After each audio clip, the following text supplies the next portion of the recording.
Alright, just got back from the gym and it's showtime right away. We're meeting with the founder who's been helping me rewrite the story. I probably spent like 20 hours out of the 48-hour weekend on making sure that this was fine-tuned and up to date, and there's still a ton more to do, which is kind of crazy. So we got an hour call with him. I'm gonna have a pitch right after. The one that was supposed to be on Thursday got rescheduled, and then we're meeting with another NBA team today. So let's do it. We got picked for a $20,000 pitch competition. The next slide, we talked about having the step-by-step. Here's how it works. We pitched to the fund in Raleigh. I actually just forgot to record it, but they were like, we don't invest unless you're in Raleigh, and we're not going to invest on the contingency that you'll move to Raleigh. And I was like, I'll literally put it in writing. I don't care. And she was like, we still just can't do that. So the Raleigh pitch ended up being a wash. She was nice, but I don't think anything's going to come out of it. Now I'm pitching to a fund in Minnesota, and they only invest in Minnesota. I've actually pitched these guys before, but I kind of just wanted to do this one for practice, like, and follow up, update stuff. So we'll see. And then I have to meet with our distributor, a NBA athletic trainer, and then I'm meeting with a guy who's like, he reached out to me on Twitter, so about the content and the business in general and stuff. But then it's just another day of grinding out the story. So we got a really good head start working with Dan this morning, but like I just keep saying it over and over. It's like you got to put the hammer on the nail, and you just got to keep chipping away until the ice breaks off and somebody gives you that first check. So for everybody looking to start this, just know this is what you're getting into.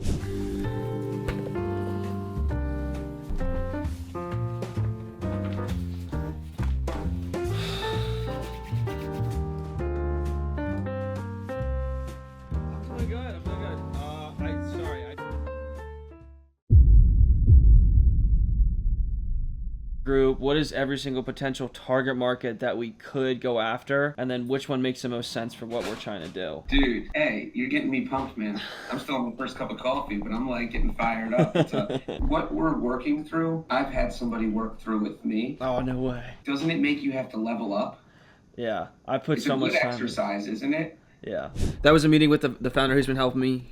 Coolest dude ever. He's absolutely awesome. Been an absolute help, and it was nice because he was like, what I'm helping you with right now, somebody helped me with, which ultimately helped us raise $30 million. So it was cool to know that he's kind of just giving back to somebody else based off of somebody helping him. But the UFC fighter asked me more about electromyography measurements, and essentially what we're doing, like the algorithm's not done yet, and I explicitly say like we're working on it. This is going to be super sciencey, so if you're not sciencey, you can skip this part. But essentially what EMG does is measures the electrical outputs of your muscles. So like if you're moving, contracting your muscles, it's all electrical signals that output from your body. And EMG measures those electrical outputs, but it's been used by sports scientists, clinicians, trainers to understand how far or how much of a load is on your muscles, to understand how far you can push them and how far or how damaged they are, right? But what we're doing is we're going to build an algorithm off of that to be able to deduce what stimulation levels are needed based off of the electrical output that EMG reads. But that's hard, it's super hard, because there's going to be a ton of noise. There's so much extra noise when you add stim into EMG simultaneously, like it's almost impossible, especially putting them in the same device. Because when you're moving and doing a ton of stuff there, while adding in involuntary contractions with EMS, it's going to add, again, all that noise. So it's called a high signal to noise ratio. So how to build an algorithm that uses like a foresting model, feature extraction, to go through and sort through, sift through all that data and find out which specific pain points are optimized for that person. And then on top of that, we have to collect a shit ton of data and then train it on a model. So you'll be able to go in and separate that high signal to noise ratio every single time for every single specific person. And that's where our big bread and butter is in terms of like the data collection. But we're still building it out. It's gonna take a shit ton of time. But it's going to be so sick when we do it. Obviously, we do wireless stim. We have the ability to use a tape. And then I go into saying, like, we want to be able to collect biometric data. Do you want, like, to do a test of 20 minutes, or do you want to track activity? So he's probably the smartest engineer I've ever met in my entire life. And he has been so critical in our design and development process. He actually helped us develop one of the prototypes that one of our potential customers used and was, like, super helpful for her. And you guys saw it in one of the older videos. So it's just, like, I mean, I do this stuff because it's, like, I built this company for my mom, right? Like, I wanted to see her not have to live and suffer through pain. And I just want to do good things for the world. So meeting with awesome people like him and continuing to do that is a direction and the foundation we're going to build this company on. So let's keep it up. All right. So we had to send out an email to a VC that I spoke to on Friday, and you guys saw that conversation with. They wanted to see technology readiness level. When you're building a product, there's a technology readiness level, and it's a scale based on idea, conceptualization, all the way to fully manufactured and in market. I think we're between a 3 and a 4 in terms of commercialization, but I have to finalize that and make sure we don't get it wrong. Alleviation for customer segments pain points. So like, what have we proved out in the market so far? And we have a case study, actually a couple of case studies that we've done, and the support letters from the industry leaders are going to help as well. Go-to-market strategy, that's what I've been working on, like refining for the last week and a half. So I'm going to give them a very high level of our market penetration strategy / go-to-market strategy. And then I know it's usually Sunday reset, but I'm going to the beach tomorrow to help my uncle. So 5-mile run, and then we got to keep working on the story, or literally our go-to-market strategy, refining that as much as possible. So when they come back to us next week with a meeting and we follow up on the diligence, because they said they closed checks within 4 weeks. I've never seen that happen before, but we'll see. And then there's a couple of like healthcare accelerator programs we got to work on as well, and refining our financial contracts and affiliate we ran into as well. So busy day at the computer. Oh, come on.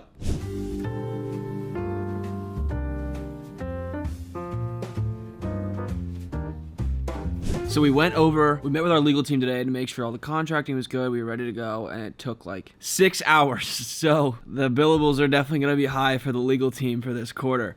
It's what it takes. You got to make sure that we're doing everything right. I say from the beginning, I'm so keen on making sure that we do things by the book at all times, not cutting corners, to make sure we're building this thing the right way from the ground up. There is a right way to do it. There is going to be bumps in the road on the way to making the right way to do it. But the one thing I will promise is that I am a super straight up honest person. I'm going to get it done the right way. So we're going to rewrite these contracts, and I realized, like, I was looking over the road too. Like, obviously you guys know we started the new book, but I looked through the old one too. It has been 22 days in a row that I've literally just got up, gone to the gym or ran, and just spent the entire day either working or grinding out the YouTube videos with the team. I love every single second of it. I'm not even mad about it. I'm so pumped. But at the same time, I didn't even realize. Like, it's like you get so obsessed in doing this. But what I'm saying is you have to grind this stuff out. What I've learned is, number one, some things that you stress about aren't worth stressing about, and time fixes everything. We thought that we were not going to get funded 24 hours. The funding came in. We thought that we were going to have to close the company 48 hours, figured it out. There's so much legwork that has to go behind this entire process of literally just being in front of the computer and grinding it out. You want to get better at whatever it is you want to get better at. Like, it doesn't have to be building a business. It could be like being an athlete, but getting better grades. We're on the road to something. Every single person. That's our purpose, is to find what we love doing and become better at it every single day. And at the end of the day, we're all going to continue to scream with excitement together as we keep making these videos, because we're on the ride of a lifetime.